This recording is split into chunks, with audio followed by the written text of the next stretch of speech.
¿Qué sería de mí si no me hubieras alcanzado? ¿Dónde estaría hoy si no me hubieras perdonado? Tendría un vacío en mi corazón, vagaría sin rumbo, sin dirección. Si no fuera por tu gracia y por tu amor. Si no fuera por... Que es la palabra de Dios, cómo la palabra de Dios ilumina esta realidad latinoamericana y el actuar, ¿no? Las propuestas, cómo hacer, qué hacer frente a esta realidad que brotan de confrontar la palabra con la realidad, ¿no? ¿Qué hacer? Ahí entonces tenemos algunas opciones, digamos, ¿qué hacer? Una opción preferencial por los jóvenes, una opción preferencial por los jóvenes, la acción de la iglesia en los constructores de la sociedad. Y aquí va a aparecer en Puebla, relacionó la Biblia con la evangelización. Para esta época la iglesia latinoamericana ya se había familiarizado con la referencia a la palabra de Dios por medio del apostolado bíblico. Este documento da eco a la expresión de León XIII sobre la Sagrada Escritura como alma de la teología. Declara que ella es el alma de la evangelización, 372. A ver, si alguien puede leer el número 372 de Puebla y el 1001. 372.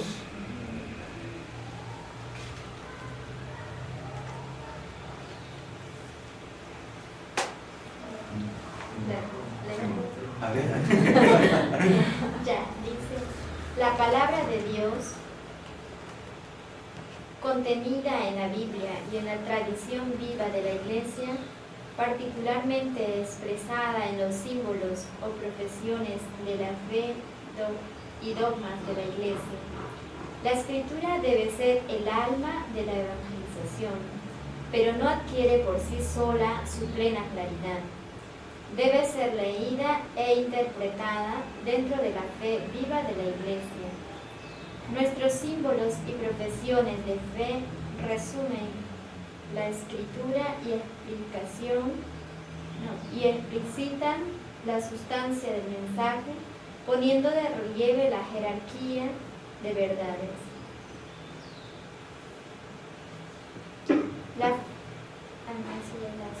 La 1001, el número 1001.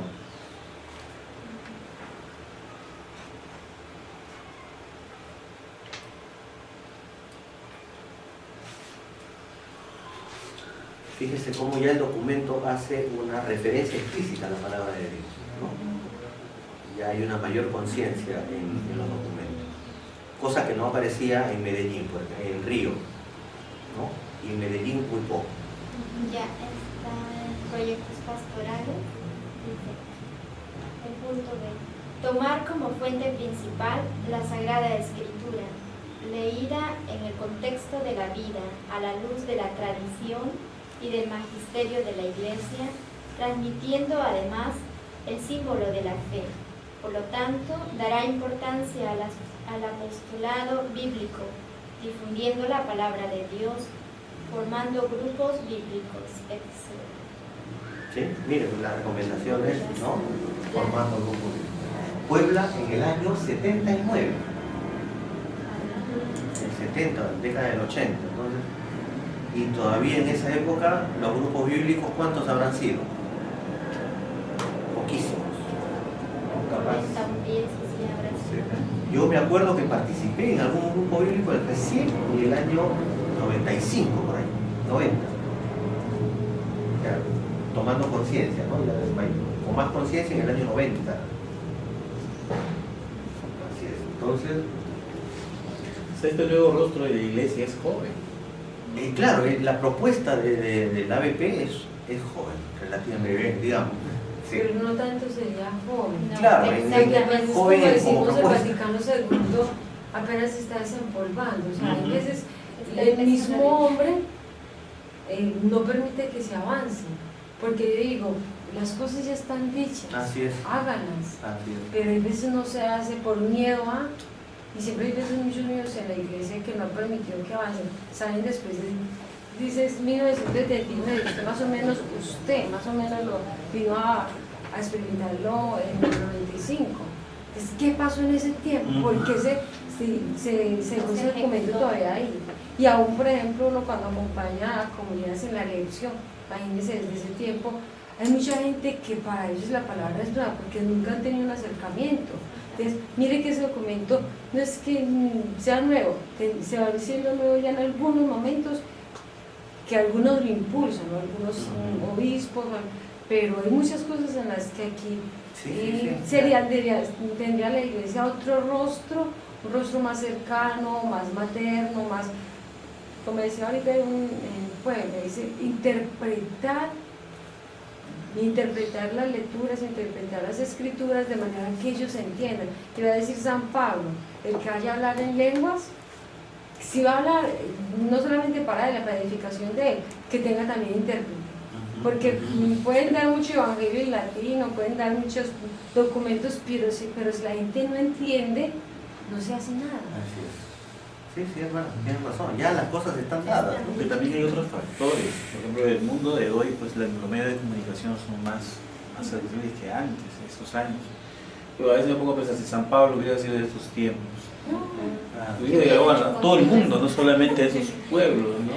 Entonces, antes también hay esas limitantes, ¿no? De repente se han hecho los mejores esfuerzos, sino que no ha habido de repente el avance de la tecnología, de los medios de comunicación. O no ha habido profundidad en el encuentro. Exacto. Yo creo que depende también de eso, ¿no? Un hombre convencido, ¿no? Una persona convencida. Lo ejecutan ya. Sí, parece que no hubiesen tenido Una ese- persona convencida me parece que mueve el mundo, ¿no? San Pero Pablo. es que lo pasa lo mismo, ¿no? Nosotros en nuestras congregaciones ya tenemos, como dicen, ¿no? Unas constituciones. Y puede ser que uno profese, ni siquiera sabe toda la riqueza, ¿no? A lo que se está cobrando. Pero después al paso de la gente dice, o sea, son cosas que, o sea, suele suceder, ¿no? Y en nosotros, pues, el Concilio Vaticano se puede decir o se puede hacer la lectura de que recién estamos siendo conscientes de la riqueza que ya se tiene plasmada. Vamos descubriéndola, ¿no? Lo estamos descubriendo. Y eso es lo que se va plasmando en los documentos, ¿no? Menos mal que ya hay, digamos, documentos que de alguna manera nos refrescan la memoria y ya está dicho, ¿no? Hagámoslo. Se da un paso adelante de enormes proporciones al insistir no tanto en la interpretación de la Biblia cuanto en interpretar la vida a la luz de la Biblia.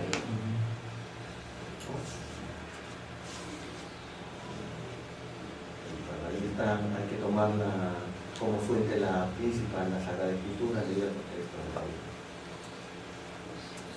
Santo Domingo da un paso más adelante todavía, y aquí está, ¿no es cierto?, el esquema de Santo Domingo, los tres ejes que tiene Santo Domingo en la nueva evangelización, promoción humana y cultura cristiana, ¿no? Ya también Santo Domingo va a hacer referencia a la palabra explícita, ¿no? al uso de la palabra de Dios. ¿Qué resalta ahí? Bueno, lo que se resalta, dice, en el hecho de esto, Santo Domingo va a proponer algo interesante. Voy a volver al ejemplo. ¿Sí? Hay una mirada de, fíjense el título.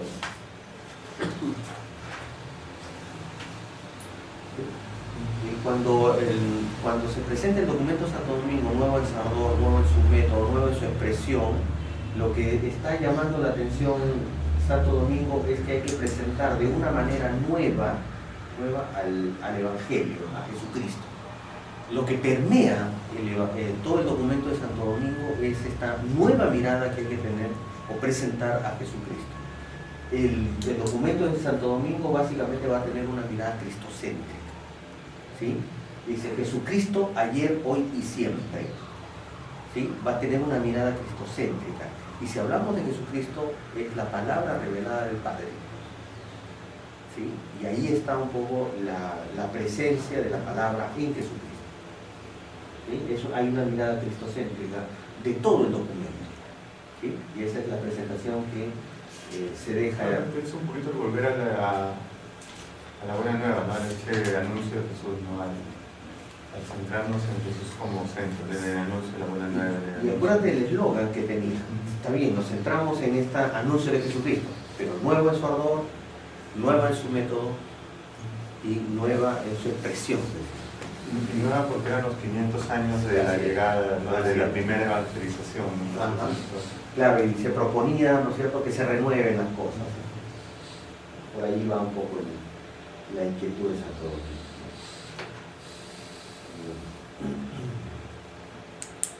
Que fuera cristocéntrico su contenido y bíblico en su expresión. ¿Cuáles son las luces que deja entrever Santo Domingo? Experiencias de encuentro con las Sagradas Escrituras, la centralidad de la palabra en la Iglesia, estudio, reflexión y oraciones bíblicas, ediciones populares y materiales y métodos bíblicos, pastoral bíblica, ya se está realizando en esta época. ¿Cuáles son las sombras? Falta de formación bíblica, homilías poco bíblicas, tendencia al fundamentalismo y al biblismo, falta de acceso a ejemplares económicos en la Biblia. ¿Sí? Ahí tenemos las luces y sombras.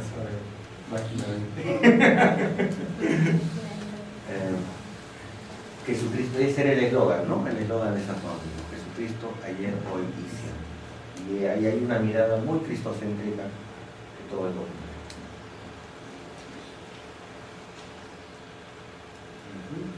¿Qué podemos rescatar? Aquí los episodios de Maús y de la sinagoga. Este documento de Maús, si tenemos tiempo, lo vamos a trabajar un poco.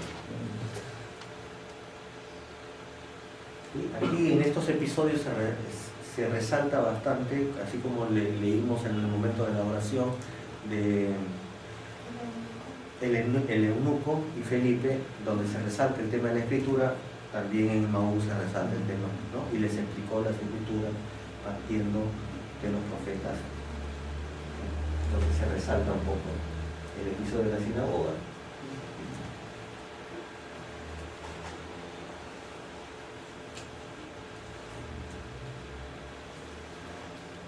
Entonces, llegamos un poco a la Biblia como fundamento de la pastoral. Énfasis en el estudio de la Biblia. Todo este material va a ir en la diapositiva, ¿no? Va a estar colgado en la plataforma, para que ustedes lo tengan en cuenta como fundamento de la tradición y el magisterio. Una consulta, en Vaticano II, que es en el 60 y tantos, ahí se menciona que la Biblia es para todos, pero ahí dice que se anima a todos a leer la Biblia. En esa época yo pensé que solamente era para el clero, sacerdotes. Claro, a ver, cuando los papas escriben, evidentemente en principio se dirigen digamos, a los obispos, ¿no? A sus jurisdicciones.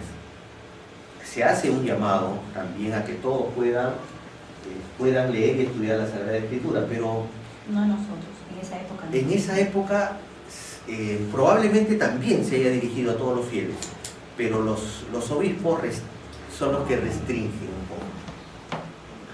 Por ahí viene, no se ¿no? acepta, Los obispos son los que dicen, no, todavía el pueblo no está preparado, entonces esto, bueno, es para nosotros nada más.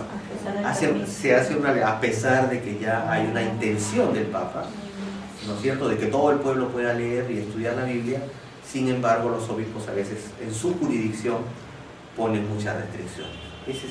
Y ahí estamos. Creo que lo que pasa también ahora, ¿no? Hoy en día, el Papa da muchas invitaciones. Así es. Pero en nuestras parroquias vemos otra cosa, ¿no? Y uno dice, ¿qué pasó si el Papa no está invitado? No, pero es que en esta jurisdicción, ¿no? Y uno habla con los sacerdotes, les dice, no, es que el obispo nos ha mandado eso. Así es. Entonces dicen, bueno. Así es. Y pasamos por varios filtros, ¿no? Primero el filtro del obispo, que a veces no quiere. Y luego el filtro del sacerdote, aunque el obispo a veces esté a favor, y a veces el sacerdote, el párroco dice no. Y ahí estamos, no sé.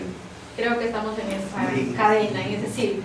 Pero es todo un proceso, ¿no? Que se va haciendo, ¿no?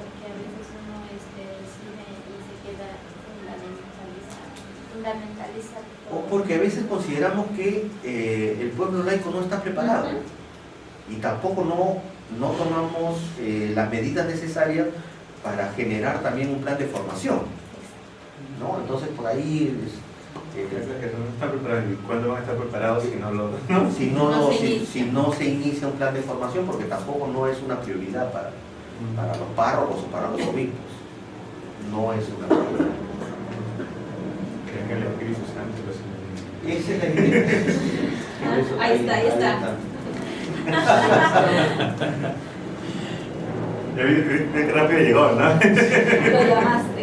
Este es un poco el recorrido, ¿sí? Un poco el recorrido de algunos documentos, como ustedes han visto, del Divino Atlante Espíritu, de algunas inquietudes de trabajar la Biblia litúrgica. Biblia y liturgia son inquietudes de Benedicto XV, en este documento de Espíritu Paráclitus, de trabajar la interpretación de la Sagrada Escritura, pero finalmente toda esta inquietud, digamos, que tuvieron algunos papas, queda ahí, queda en el documento, no llega, no aterriza todavía. Esto hasta, si ustedes se han dado cuenta, no hemos llegado al Vaticano II. ¿Sí? No hemos llegado al Vaticano II. Vamos a llegar al Vaticano II brevemente.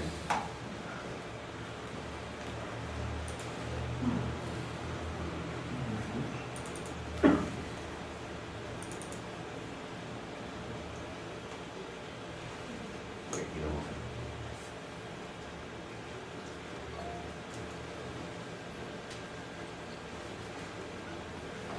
Ahí nos quedamos. Muy bien, ahí está el documento de Pío XII. Y en esta época aparece el documento del Río de Janeiro, 1955. ¿No? En este documento, como les decía, en América Latina, mirando esta doble, digamos, mirando la Iglesia Universal y la Iglesia Latinoamericana, mientras ya aparecían algunos esbozos para el estudio de la Biblia, en América Latina, sobre todo en Río de Janeiro, no aparece nada porque la preocupación de la Iglesia está en otros ámbitos todavía, ¿no? Ya en el 55, Río de Janeiro, se lleva a cabo la primera conferencia y estos son los temas. Como ustedes pueden ver en los documentos de Río de Janeiro, digamos, no aparece como preocupación el estudio de la Biblia, ¿no? Ahí están los capítulos, el tema de la vocación, el clero auxiliar, estas son las preocupaciones de la iglesia de esa época, ¿no? Los problemas sociales, la misión de los indios y el color de la gente, la evangelización, la inmigración y gente de mar. Acuérdense que en esta época están inmigrando por la Segunda Guerra Mundial, hay mucha inmigración a América Latina, entonces la preocupación de la iglesia está centrada acá. No aparece la palabra todavía en América Latina en los documentos y en la reflexión de los obispos. Un poquito más social, ¿no? Una mirada más social todavía, ¿no? La Biblia como inspiración del documento está completamente ausente. Muy bien. Sí, se responde a amenazas sociales, amenazas del protestantismo, etc.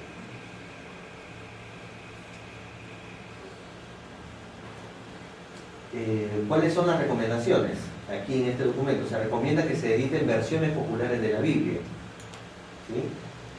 Versiones populares, destacando los textos más fundamentales como los relativos al primado de Pedro, la infalibilidad del magisterio eclesial, el valor de la tradición, etc. Fíjense por dónde va. Resumen. Sí, pero ojo que va direccionado, ¿no? Es decir, a fundamentar ¿qué cosa? El primado de Pedro, la infalibilidad, el magisterio eclesial, O ¿no? mantener La tradición, ¿no? No tanto el mensaje de Jesús, sino a lo que somos nosotros como iglesia. Así es. A mantener, digamos, la estructura jerárquica de la iglesia, ¿no? Y la línea, ¿no? Hay una línea. Se incentiven los cursos bíblicos utilizando inclusive las radios. Y por ahí dice que se realicen semanas bíblicas populares y se celebre el Día Nacional de la Biblia. Son algunas recomendaciones, ¿no? pero el texto bíblico está ausente en el documento de arriba. Es porque evidentemente estamos en una fase pre-Concilio Vaticano II. Todavía el Concilio Vaticano I todavía está muy jerarquizado, ¿no? Bien, entonces muere Pío XII, Juan XXIII. Juan XXIII convoca al Concilio Vaticano II, ¿no? 62 del 65. Estos son el contenido de los documentos que se produjeron en el Vaticano II: 4 constituciones, 9 decretos, 3 declaraciones. Y lo que nos interesa de Juan XXIII,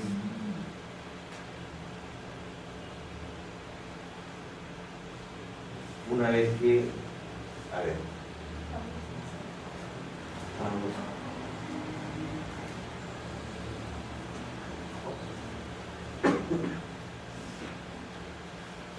Este documento, la Constitución de ¿Todos están acá? ¿No? ¿Todos están acá? No, no. Está La de Iberú. de Iberú. Que está dentro. Solo ese, ¿no? Está dentro del Concilio Vaticano II. Pero tenemos el Concilio Vaticano, los documentos del Vaticano II, un documento ahí que Violeta nos ha traído. ¿Sí? Nos interesa para efectos del estudio bíblico, digamos, la de Iberú, ¿sí? Que va a marcar un hito, digamos, en la vida de la Iglesia, porque propone el estudio bíblico, ¿no? La Constitución de Iberú, del Concilio Vaticano II, recomienda insistentemente a todos los fieles, especialmente a los religiosos, la lectura asidua de la Sagrada Escritura, ¿no? Para que adquieran la ciencia suprema de Jesucristo, pues desconocer la Escritura es desconocer a Cristo. De Iberú 25. Y aquí este sí es un documento, digamos, del Concilio Vaticano que va a marcar, digamos, o va a profundizar en el estudio bíblico, ¿sí? Ya el padre, ayer el padre Jorge hizo hincapié en todo el tema de la ley Iberú, ¿no es cierto? Les leyó algunos pasajes y evidentemente es un referente para, digamos, para el ABP. La ley Iberú marca un antes y un después, ¿sí? Va a marcar. Aunque ya hay iniciativas, como ustedes han visto en los documentos anteriores, el Paráclito, la Filius Dei, ya Hay pinceladitas. hay pinceladas, es decir, ya hay documentos que dicen, por favor, estudien la Biblia, pero como vemos a veces la jerarquía no deja que la palabra llegue al pueblo. Eso antes del Vaticano II. Después del Vaticano II ya el énfasis es mayor y entonces sí. Incluso lo diferente con lo que piden en Río de Janeiro, ¿no? En Río de Janeiro pedían que se lea para que se nos reconozca como institución, digamos, que nosotros somos, ¿no? ¿Por qué estamos nosotros? Y de otro piden para que tú la leas para que reconozcan a Jesucristo como centro. Querían fortalecer su autoridad. Nada más, ¿no? La intención es otra. Aquí la intención es conocer a Jesucristo.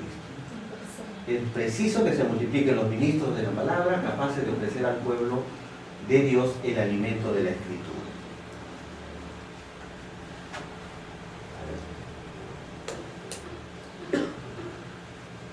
Y este documento, y Vaticano II, ya tiene una influencia en la segunda conferencia de América Latina, ¿sí? En Medellín. Va a ser tema, pero ya tiene una influencia. Y aquí están, ¿no es cierto?, todos los temas que se abordaron en Medellín, una síntesis de los temas que se abordaron en Medellín, ¿no? Justicia, paz, familia, educación, etc. Aquí ya va a aparecer algo de la influencia del Vaticano II en América Latina. En Medellín, en el 68, le dio un espacio importante a la Biblia en sus deliberaciones. Al aplicar el concilio, intentó comprender el momento histórico del hombre latinoamericano al ver el rostro de este pueblo con sus facciones de dolor, pero también de esperanza. Esto lo llevó a afirmar que es la fuerza de la palabra la que convoca y promueve a las comunidades. ¿Sí? Yo había traído aquí los documentos, perdón. para poder mostrarnos.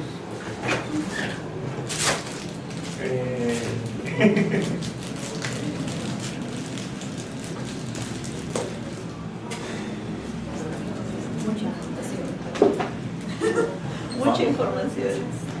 Ahora entiendo. Incluye su propia experiencia de vida, ¿no? En el caso de San Agustín, por ejemplo, le encuentran una palabra, digamos, por San Ambrosio, es decir, cómo usaban los santos padres la palabra de Dios en sus respectivas homilías y en la catequesis, ¿no? Ahí falta hacer todavía una búsqueda, ¿sí? El trabajo se está llevando a cabo todavía, porque los santos padres tienen, digamos, mucha literatura en torno al tema de la predicación y a la catequesis. Entonces, ese periodo, digamos, pero sí podemos quedarnos con la idea de que los santos padres trabajan en estas dos líneas, ¿no? Una línea más literal, algunos padres lo utilizan de manera literal, el texto bíblico, y otros lo usan de manera alegórica. Esta búsqueda, ¿no es cierto?, digamos, esta primera parte, desde el siglo II al siglo XV más o menos, es digamos, una constante en la vida de la Iglesia, ¿sí? Una constante. Hay que señalar que hay poca difusión de la Biblia, eso también es, digamos, el texto, por su condición de ser sagrado, ¿no es cierto?, se limita, se restringe al pueblo. Y entonces la palabra de Dios queda, digamos, encasillada en el clero, en la jerarquía de la Iglesia, ¿no? No se difunde, poca difusión de la Biblia, y por lo tanto, finalmente caemos en un desconocimiento de la palabra. Eso nos lleva al siglo XV, digamos, hasta el siglo XV, ¿no? Vamos a centrarnos un poco en, digamos, hasta el siglo XV en Europa más o menos esta era la constante, ¿sí? La constante, poca difusión de la palabra, mucho desconocimiento de la misma. Esa misma situación, ¿cierto?, junto con otras que ya vamos a ver, es lo que el periodo de la conquista trae a América Latina. Y aquí nos vamos a centrar un poco en esa fase de la historia, ¿sí?, en América Latina. Entonces, llega el Evangelio a América Latina, ¿no es cierto?, en esta desigualdad de pueblos, ¿sí?, el encuentro, algunos ya sabemos cuál es la polémica que se desarrolló, digamos, hacia los 500 años, ¿se acuerdan ustedes? La polémica en que si era encuentro, si era una invasión, y finalmente la Iglesia no celebró los 500 años, ¿no? Se conmemoró los 500 años, no había motivo de celebración, digamos, una polémica ahí en torno al tema de los 500 años. ¿Sí? Entonces, Cristóbal Colón trajo en su equipaje el primer ejemplar de la Biblia, y se dice, ¿no es cierto?, hay crónicas que dicen que Cristóbal Colón leía en sus viajes en voz alta textos bíblicos para apaciguar las encrespadas olas, ¿sí? Y producto de esta lectura que hacía Cristóbal Colón es que los lugares que él iba conociendo las iba bautizando también con los nombres, ¿no? Los nombres bíblicos, ¿sí? Se elige la primera diócesis en tierra firme, Santa María la Antigua, en 1513, bajo el signo de María, ¿sí?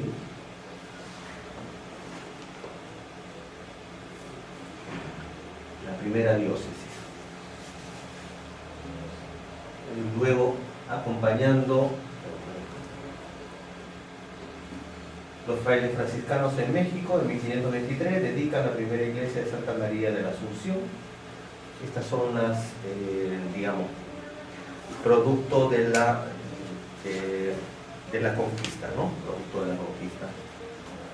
Son los primeros, los franciscanos dominicos son los primeros en llegar a América Latina, digamos, en ese periodo de la evangelización, ¿no?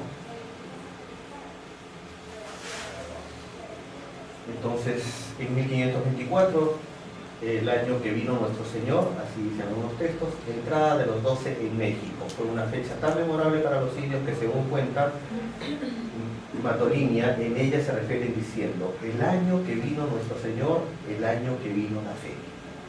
¿sí? Esta crónica nos relata eso, y algo interesante que dicen sobre los franciscanos es que se sorprendían de esto, ¿no?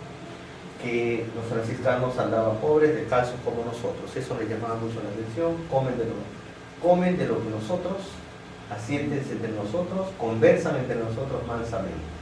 Esa cercanía, ¿no es cierto?, hace que también luego la palabra encuentre una posibilidad de difusión. En 1530 fue elegido el Obispado de México, cuya jurisdicción llegaba en el siglo XVI hasta Filipinas. Juan de Zumarra de Alfray fue el primer obispo religioso franciscano, ¿sí?, en el Obispado de México. Primer obispo de México, en 1528 llegó a México con la Biblia en la mano, pero más aún con el explícito propósito de hacer llegar la palabra de Dios a todos los fieles. Este es un poco el recorrido que viene, ¿no es cierto?, con este periodo de la conquista. Él no fue el único evangelizador que llega con esta intención. Los franciscanos abrieron camino en el Nuevo Mundo, considerando el Evangelio como la verdadera regla de su orden.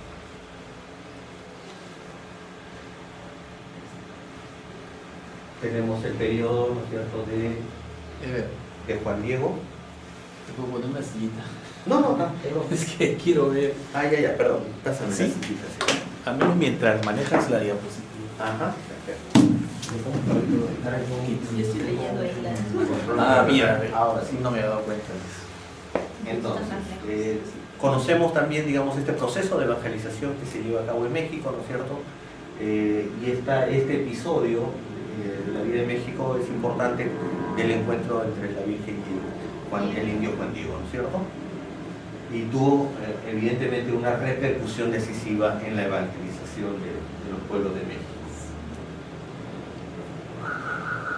Vamos a ver, digamos, este recorrido en distintas partes, en distintas zonas de América Latina, ¿no? Está México, pero también vamos a ver a Colombia, Lima, y vamos a terminar con Lima por ser una sede importante de este proceso de evangelización. La visita de Nuestra Señora de Guadalupe fue el acontecimiento decisivo para el anuncio y reconocimiento de su Hijo, a través de esta aparición. Y esto es importante, ¿sí? Importante el hecho de que el cristianismo, cuando llega a América, llega en la época, ya decíamos, el siglo XV, en la época en Europa se daba la época de la Reforma, ¿no? Todos reconocemos un poco, digamos, el papel que jugó Martín Lutero en la época de la Reforma. Cuando la Biblia perdió su lugar privilegiado en la Iglesia Católica, Lutero, ¿no es cierto?, como que retoma, ¿no? Parece esa voz, ¿no? Esa voz que hace que la Iglesia nuevamente despierte digamos, a la crítica que estaba haciéndole Lutero en su época. Dice, cuando la mayor parte del pueblo de Dios, especialmente el laicado, fue privado de su acceso directo a la Sagrada Escritura.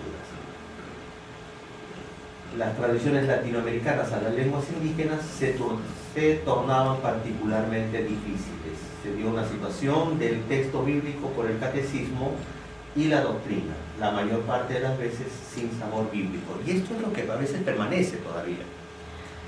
¿Sí? Fíjense, estamos en el siglo XV, siglo XVI, ¿no? Cómo se sustituye un poco el dato bíblico por el catecismo y por la doctrina católica. Y a veces todavía en nuestra pastoral es lo que implementamos, ¿no?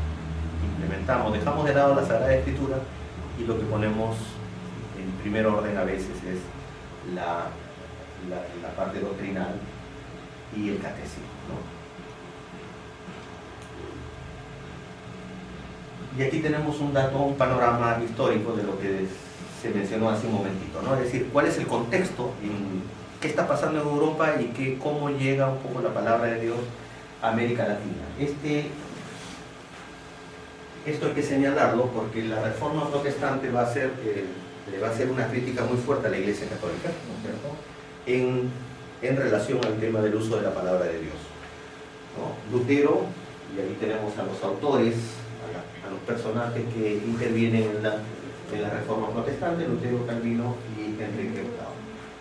La salvación viene por la fe, el sacerdocio universal, la libre interpretación de la Biblia, bautismo, comunión y no obediencia al Papa, ¿no? Lo que nos interesa a nosotros, digamos, puntualmente es este punto de la libre interpretación de la Biblia o la sola palabra, ¿no? La sola palabra basta.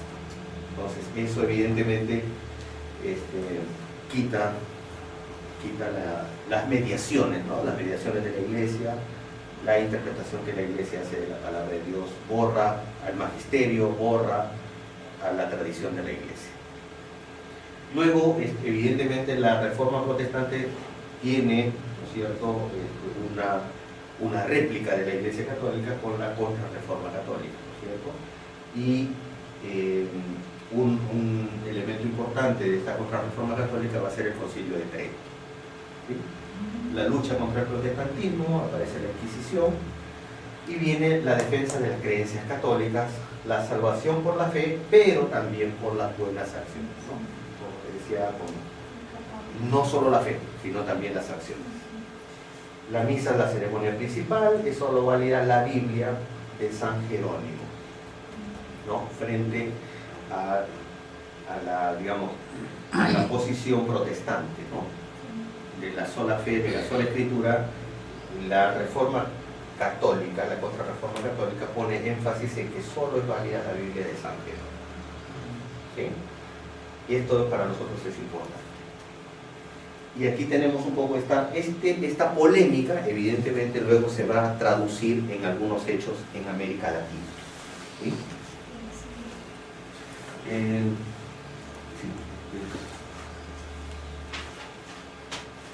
Concilio de Trento, 1545, recordamos un poquito, y evidentemente se tocaron varios aspectos. Nos interesa el aspecto relacionado al tema de la palabra, ¿no?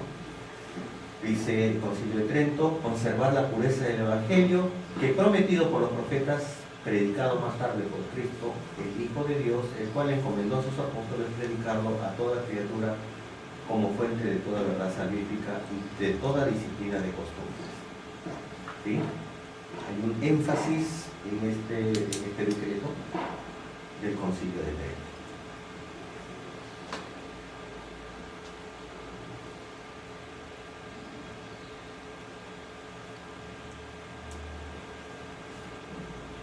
Esto es importante, ¿no?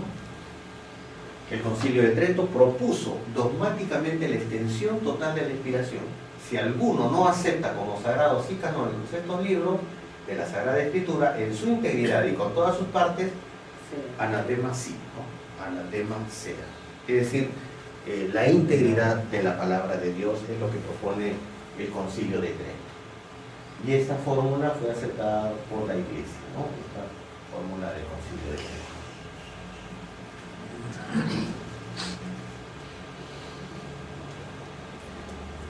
¿Qué pasa en América Latina? Se van a crear, ¿no es cierto? Esto sucedía en Europa, vamos viendo un poco la repercusión que va teniendo. Evidentemente que es un poco tardía, pero vamos viendo también cómo se van desarrollando las acciones en América Latina.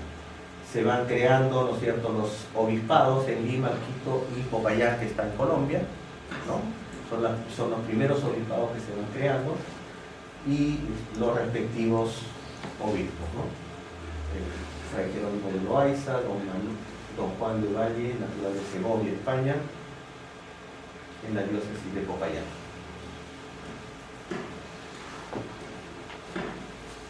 Luego está toda la evangelización en Paraguay, ¿sí? Los franciscanos en Paraguay, en la segunda mitad del siglo XVI, y también Alonso de San Buenaventura, que es el verdadero apóstol de Paraguay. Junto con los franciscanos también están los jesuitas, ¿no es cierto?, que también llegaron. Todos conocemos ya la labor de los jesuitas en el Paraguay, ¿no es cierto?, las revoluciones jesuíticas, donde evidentemente se hace, es un trabajo de organización de las comunidades indígenas en torno al Evangelio, ¿no? durante 50 años se consagró a la evangelización de los indios guaraníes.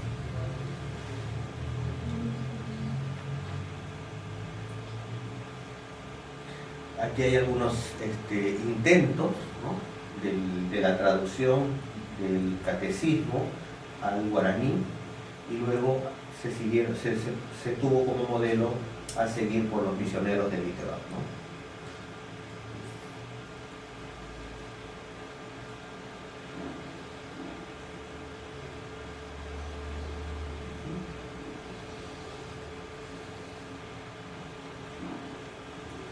Muy bien, aquí está un poco la labor de los jesuitas. Se concibió la idea de reducir a los nómades pobladores de la región en comunidades fijas y estables, ¿no? Ahí está, digamos, el Paraguay, que tiene estas tres fronteras con Argentina y con Brasil, ¿no es cierto? Y que fácilmente los indios guaraníes se dispersaban en la selva.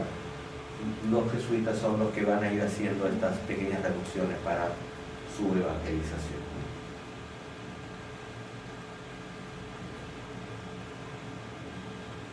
Se fundaron una extensa red de pueblos, no utilizaron violencia, sino la persuasión. Con humildad aprendieron el idioma y comiendo los mismos frutos y la misma casa que los guaraníes, se ganaron su confianza.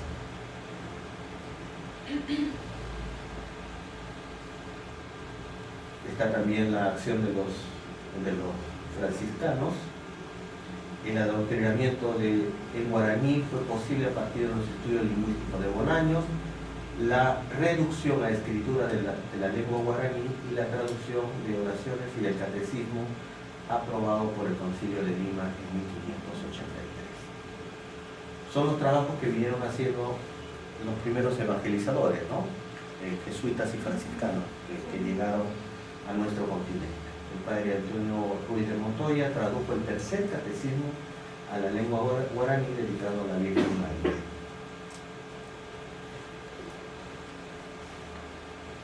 Seguimos con los franciscanos, ya en Argentina, en Tucumán, venerado en estas tierras.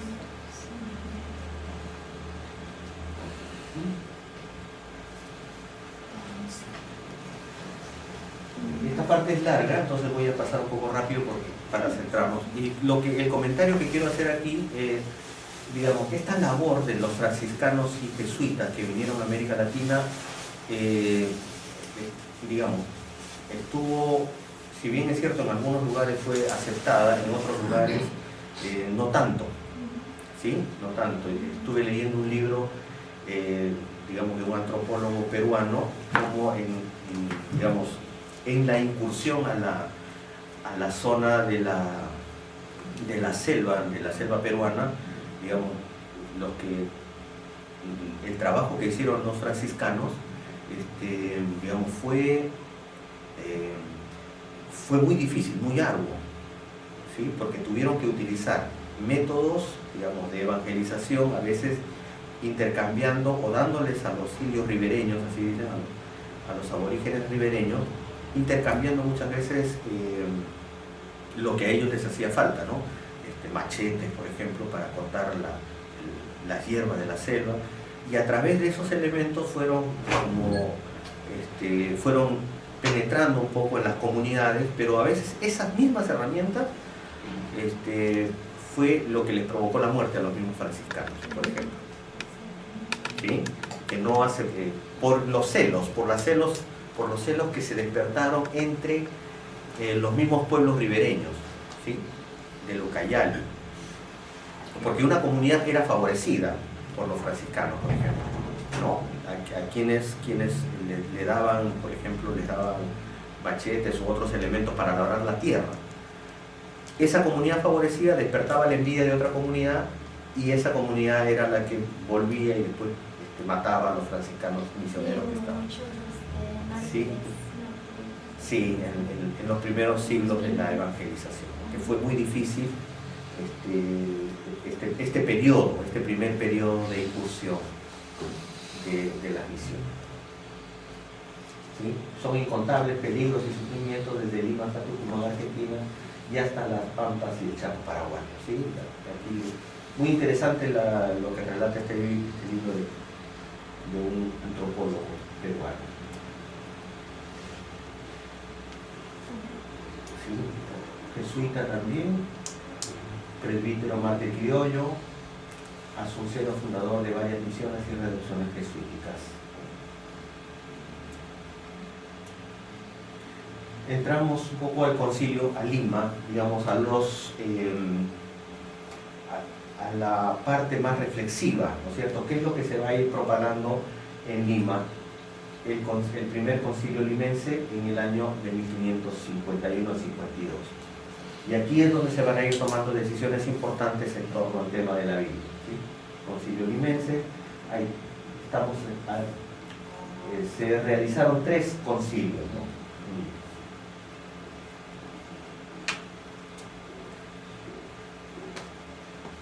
Hicieron una presentación magistral del Evangelio al pueblo renano. Digamos, como producto de estos concilios en Lima, hacia 1583, ya se va a ir tomando en cuenta el tema de la palabra de Dios y se va a ir presentando progresivamente al pueblo.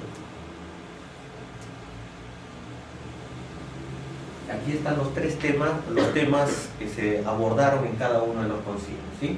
La enseñanza de la doctrina, adaptarse a la forma de pensar de los indígenas y ser particularmente cuidadosos en la transmisión de la fe. Primer concilio de Lima. El segundo concilio de Lima, convocado por Monseñor Loaiza, dice, el arzobispo había hecho publicar solamente en Lima los documentos del concilio tridentino. El tercer concilio tiene como tema central la evangelización de los indios, el catecismo en castellano, guaraní, quechua y aymara. ¿Sí? Y aquí hay un esfuerzo de la Iglesia por adecuarse a los pueblos, ¿no es cierto?, a los pueblos originarios, tanto al quechua como al guaraní.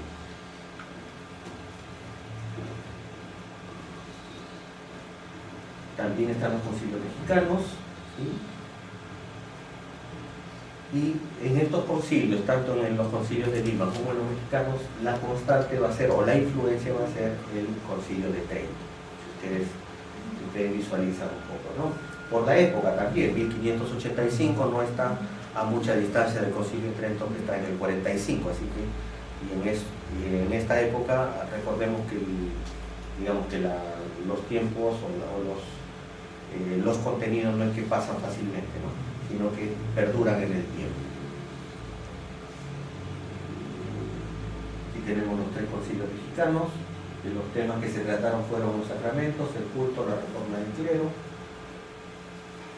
la evangelización de los indígenas en sus propias lenguas, no cobrar el tributo a los indios, la reforma del clero, que se abordó en el segundo concilio, y en el tercer concilio la aplicación del concilio de Trento. ¿Sí?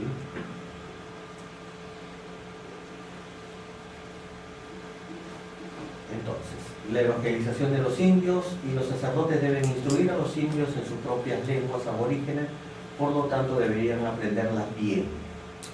Mayor apertura en la administración de los sacramentos, ¿sí? Hay lo que nosotros a veces conocemos como inculturación, ¿no? Hay un esfuerzo, o se les pide a los sacerdotes mayor inculturación.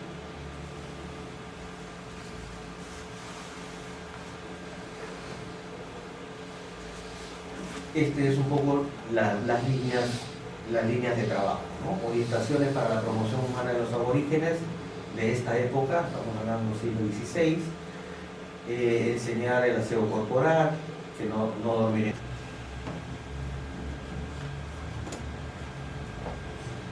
Y en el libro del Deuteronomio encontramos, ¿no?, la palabra está muy cerca de ti, en tu boca y en tu corazón, para que la pongas en práctica.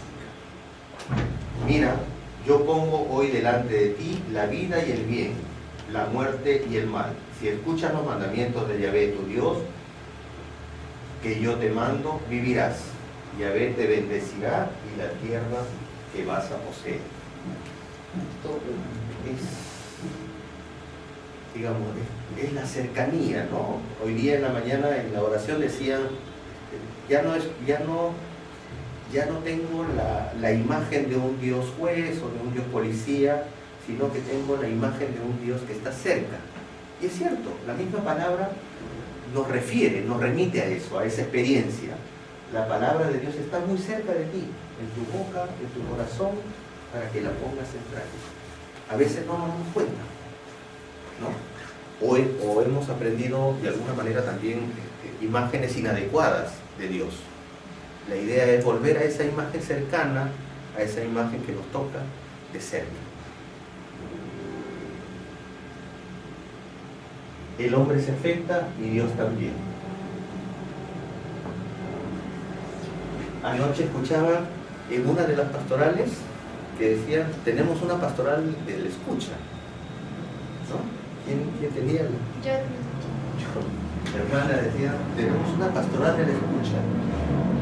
Y hay una primera palabra que también en el dato bíblico, ¿no es cierto? Está Shema Israel, escucha Israel, ¿no? Escucha Israel, el Señor Dios el Señor es nuestro Dios, el Señor es uno. El Señor, tú ama al Señor con todo tu corazón, con toda tu alma, con todas tus fuerzas.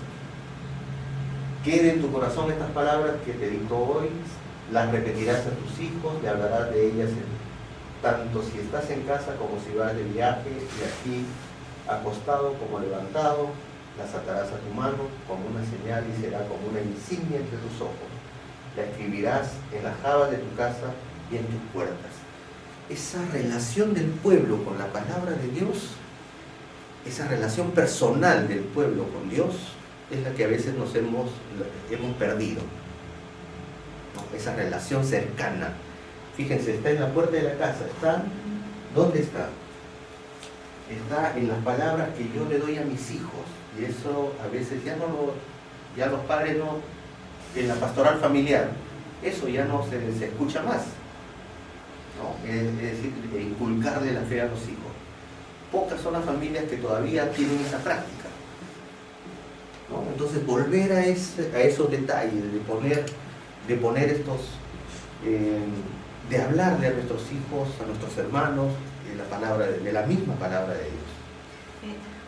En un paréntesis, sí. En realidad los hermanos judíos tienen acá en la frente unos cuadraditos. Hasta lo llevan hasta en el cuerpo, ¿no? Lo llevan en el cuerpo. Así y en es. sus puertas, en los umbrales también. Así es. Eso para ver esta imagen cercana de Dios en la vida de las personas, ¿no? Fíjate qué bonita práctica esa. Y esas cosas pequeñas nos ayudan porque nosotros podemos poner nuestra piletita para el agua a la entrada para cocinarnos, Sí. rescatar los nuestros también. Esos detalles, ¿no? Volver a esos detalles a lo mejor, en el mensajito, ¿no? Los hermanos evangélicos tienen prácticas muy bonitas, ¿ah? A veces regalan, por ahí vi, por ejemplo, en un encuentro que estuve, me regalaron como unas píldoras, unas pildoritas. Yo decía, ¿pero para qué? ¿Para qué vitaminas? Yo no necesito.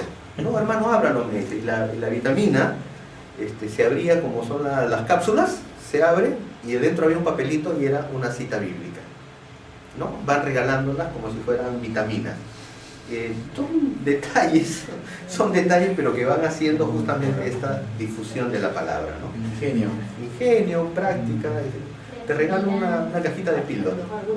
Católico también. Algunos se dan. Es que era para introducirte, para que la palabra de Dios se interiorice, ¿no? Llega Son prácticas creativas. Son prácticas creativas. Y El otro casi día me dio... todos, disculpe también, ¿no? Y casi todos los que son, evangélicos, yo he estado viviendo en la familia, en torno a los evangélicos. En todo ámbito de su trabajo, ¿no? Tienen siempre una cita bíblica. Siempre, en su carro, en su casa, en su almar, en lo que sea, pero está ahí una cita bíblica. Hasta uno que es católico pues le anima esa... Bueno, claro, esas prácticas, porque ¿no? es palabra de Dios. Uno puede decirnos, digamos, ya no voy a llegar a ese extremo, porque algunos hay personas que no les gusta también llenarse de cositas, pero alguna vez por ahí algún detalle con este, digamos, con alguna cita bíblica digamos, como que te sorprende un poco, ¿no? El otro día me regalaron esta cajita de fósforo y que tenía una parte de, decía aquí, Eduardo Galeano, la canción de nosotros. Y yo decía, y hay cajitas de fósforo que tienen, que vienen con citas bíblicas, ¿no? Una manera ingeniosa también de poder, a lo mejor, difundir la palabra de Dios. Una cajita de, oye, te regalan una cajita de fósforo y ahí, ¿no? Que la luz del Señor alumbre tu camino, etc. Y estamos regalando sin ofender a la persona, sin un detalle, ¿no? Es parte de animación. Parte de la animación, exacto. Es decir, me convierto no solamente, digamos, me convierto en un animador de bíblico de la pastoral. Mira, sí, ¿Qué falta? pero entonces son detalles con los cuales yo voy acercando la palabra de Dios a la vida de la gente, ¿no? Con detalles así, con píldoras, a lo mejor con pequeños objetos que de pronto me hacen recapacitar sobre la vigencia de la palabra de Dios en la vida de las personas, ¿no? Así como se propagan también este tipo de cosas. La palabra de Dios en la vida de los profetas, ¿no? Y aquí volvemos a caer en la cuenta de lo que estábamos diciendo. Miren que he puesto mis palabras en tu boca. Desde hoy mismo te doy autoridad sobre las gentes y sobre los reinos para extirpar y destruir, para perder y derrocar, construir y plantar. Les comunicarás mis palabras. He aquí que vienen días del oráculo, en el que yo mandaré hambre a la tierra, no hambre de pan, sino de agua, sino de oír la palabra del Señor. Como la lluvia y la nieve caen en el cielo, y solo regresan allí después de empapar la tierra y de fecundarla y hacerla germinar, que dé semilla al que siembra y pan al que come. Así será la palabra que sale de mí. ¿Sí? Fíjense cómo la palabra está presente en la vida del pueblo de Israel, está presente en los profetas, en Amós, en Jeremías, en Isaías, en cada uno de estos profetas que han tenido una experiencia profunda, ¿no? Decía, conversábamos ahí en la cena con la hermana y decía, la idea es, en este mundo de los jóvenes, en este mundo virtual, ¿cómo transmitir la palabra de Dios? La verdad es que hay que tener una primera experiencia profunda de la palabra para luego transmitirla. Si no tenemos profundidad en la experiencia con la palabra de Dios, ¿qué vamos a transmitir? ¿No? Hay que tener una experiencia profunda y a partir de esa experiencia profunda se puede transmitir, porque eso se siente, ¿no? Se siente en la profundidad de la palabra. En los salmos,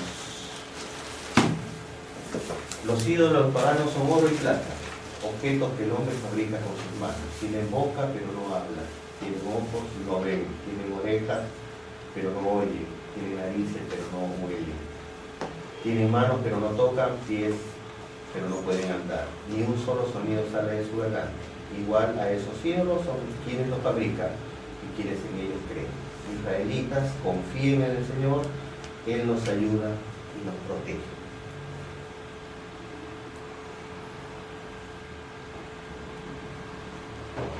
Y esta experiencia del salmista, aquí hay cosas que, revisando un poco el texto, también nos hacen caer en la cuenta de que la experiencia con la palabra del Señor es profunda. Mi alma está pegada al polvo, hazme vivir conforme a tu palabra, sosténme a tu palabra, por tu palabra vivifícame. ¿No? ¿Cómo habrá sido la experiencia del salmista, esta experiencia de dolor, esta experiencia de sufrimiento? Que a partir de esa experiencia el salmista dice, conforme a tu palabra, vivifícame. ¿No?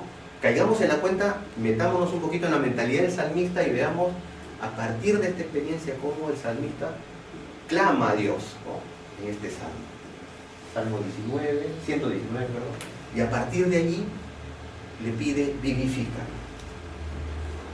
Y aquí, apetecible más que al oro, más que el oro, más que el oro fino, sus palabras más dulces que la miel. más que el jugo de los panales, ¿no? Y ahí uno dice, y todos hemos probado miel, ¿no? ¿O no? Sí.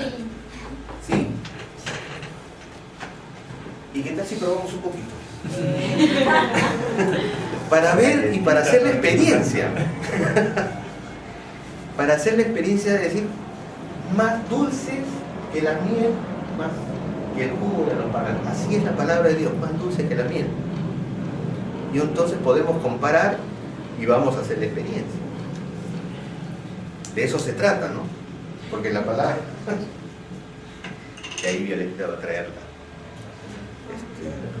Pero una Un dulzura poquito. pero una dulzura que no empalaga. Claro, claro. Pero la miel, sí, es cierto. Menos que entonces lo Así es la palabra de Dios, claro. Claro, esta dulzura no se empalaga, ¿no? La dulzura no se empalaga. Ahí está. Dame los palitos, Violeta. Ahí. ¿Pueden? Si no, ahí pasa, por favor. Dame con unos palitos. Eso, para degustar un poco la miel. Aquí es horrible. Eso, por ahí.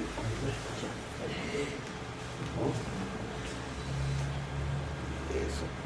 A ver si sí. A ver si es cierto. A ver, aquí. Hermana. Yo ya sé que es cierto, solo puedo decirlo.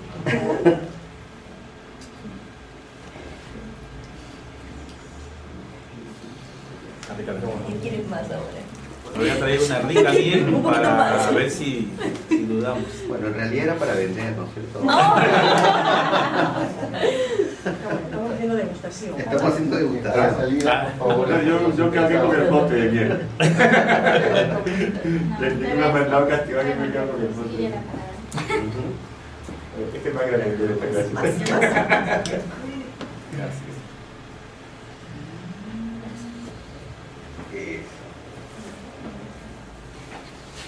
¿Sí? De eso se trata, de que hagamos experiencias de la palabra. Y el animador de la pastoral tiene que ser creativo. Si hablamos de la miel, hablamos de la luz, hablamos del fuego, entonces tenemos que en nuestras comunidades, en los grupos, a lo mejor de implementar esta experiencia, ¿no? Porque aquí venimos evidentemente a...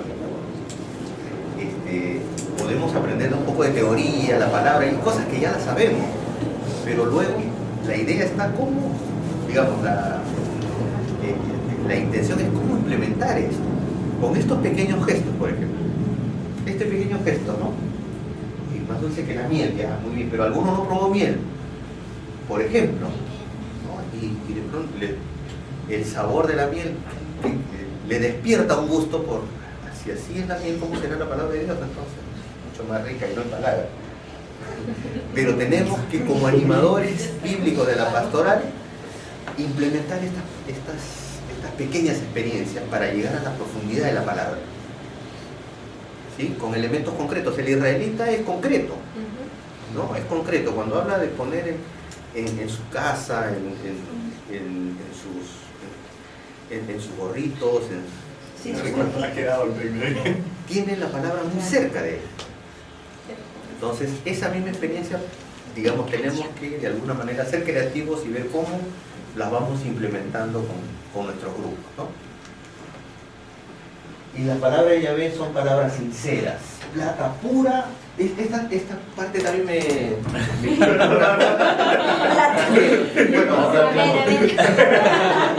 decía por aquí, plata pura de ras de tierra, 7 veces purgada.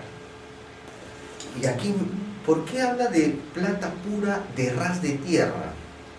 Le preguntaba una compañera mía que es de ciencias naturales, porque esa plata pura no está en los socavones, que ya está contaminada con otros minerales y que tiene que ser fundido para poder sacar la plata. Esta plata es pura de ras de tierra, es decir, no tiene mayor contaminación, pero a pesar de ser plata pura de ras de tierra, 7 veces purgada. O sea, imagínense la pureza de esta plata, ¿no? Es decir, cómo el salmista compara la palabra de Dios con esta plata pura, ¿no? Bueno, yo tenía aquí una roja de plata. Y así, ¿no? La experiencia que el salmista tiene del encuentro con la palabra. El día que temo en ti, confío. Yo sé que Dios está por mí, es Dios cuya palabra alabo. En Yahvé cuya palabra alabo, en Dios confío y ya no temo. Y hacia Yahvé gritaron en su apuro, y Él los salvó de sus angustias. Su palabra envió para sanarlos y arrancar de sus vidas de la fosa. ¿Sí? Son experiencias que el salmista va poniendo, digamos, por escrito, pero que son experiencias que brotan, ¿no es cierto?, de un profundo encuentro con Yahvé Dios. Que es un poquito la experiencia que hacíamos en la mañana de la oración, ¿no? Cuando estás comentaba el hecho de esas experiencias que Dios que nosotros hemos tenido. Entonces ahora que tú vas comentando estos hechos de este salmista con su encuentro con Dios, qué rico, o sea, se disfruta más este momento de esa experiencia que hemos hecho en la mañana cuando hemos compartido nuestra experiencia de Dios también. Y fíjate lo que acabamos de hacer, es decir, ese momento de oración, escuela de oración, ahora lo estamos poniendo en esta escuela de interpretación, ¿no? Es decir, estamos viendo, evidentemente, que nos faltan elementos hermenéuticos aquí, habría que ver un poco el contexto, en qué época se escribe el salmista, es decir, un poco de contexto histórico, ¿no?, para hacer una exégesis. Pero ya de entrada ya le vamos tomando más gusto, ¿no?, a pequeños textos, ¿no? Pequeños textos de la palabra, una vez orada, que hemos preparado el terreno, y ahora aquí hacemos un poco de interpretación, ¿no?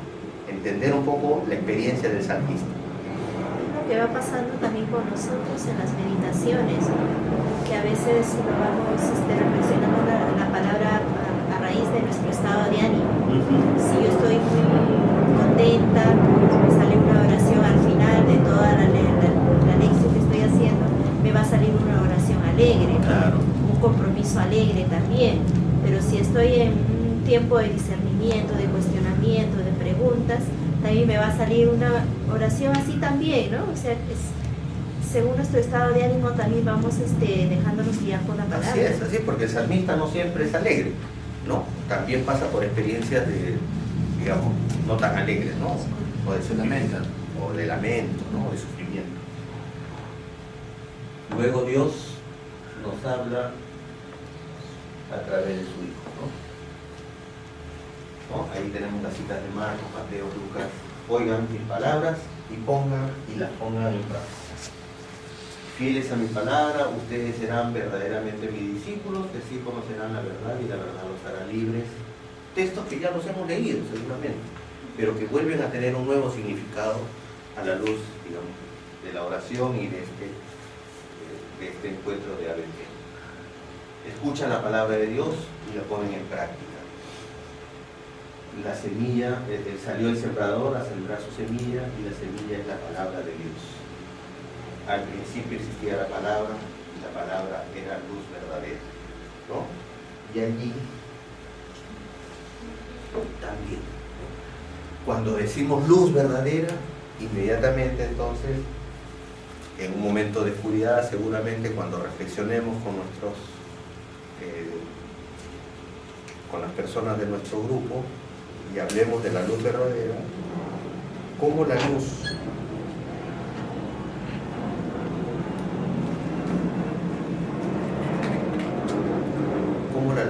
en un lugar de oscuridad, ¿no es cierto?, ilumina.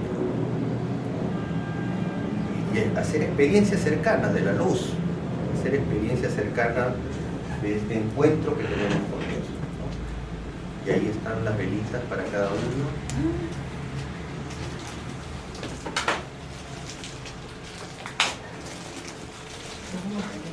Así es, cada uno prende su vela.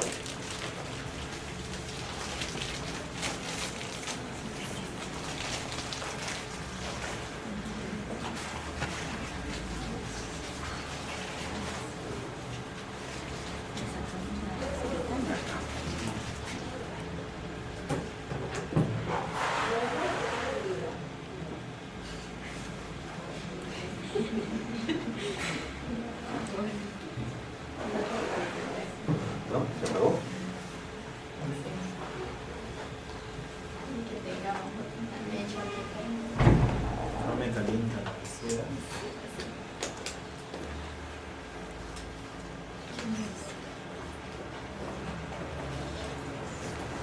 hacemos la experiencia de la luz.